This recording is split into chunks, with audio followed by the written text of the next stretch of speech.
Hello everyone, tea powder బాక్స్తో సింపుల్గా DIYని ఎలా తయారు చేసుకోవాలో చూసేద్దాం. చాలా సింపుల్ అండి, చాలా బాగుంటుంది చూడటానికి. తప్పకుండా ట్రై చేయండి. ఫస్ట్ ఎక్స్ట్రాస్ని కట్ చేసుకొని మన దగ్గర పాతవి లైనింగ్లు లేకపోతే బ్లౌజ్ పీసులు చున్నీలు ఏ ఒకటి ఉంటాయి కదా మనకు అవసరం లేనివి, వాటిని బాక్స్కి ఫస్ట్ వెవికాల్ పెట్టేసుకొని ఈ విధంగా స్టిక్ చేసేసుకోవాలి. ఈ క్లాత్ని ఎక్స్ట్రాస్ని లోపలికి పెట్టేసుకోవాలి. స్టాప్లర్ తీసుకొని పిన్ చేసుకుంటే సరిపోతుందనమాట.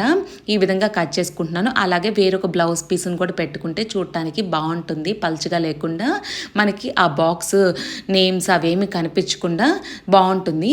చూసారు కదా, సింపుల్ DIY అండి, తప్పకుండా ట్రై చేయండి. దీంట్లో చక్కగా మనం మొక్కలు పెట్టుకోవచ్చు. మనీ ప్లాంట్ పెట్టేసుకున్నాను నేనైతే. చూసారు కదా, మనకి ఎవ్రీ మంత్ మనకి టీ పౌడర్ కొంటాం కదా, దాన్ని మార్చుకుంటూ ఉండండి. అలాగే ఉంచకుండా 2 monthsకి ఒకసారి ట్రాన్స్ఫర్ చేస్తూ ఉంటే మొక్కని బాగుంటుందన్నమాట. తప్పకుండా ట్రై చేయండి.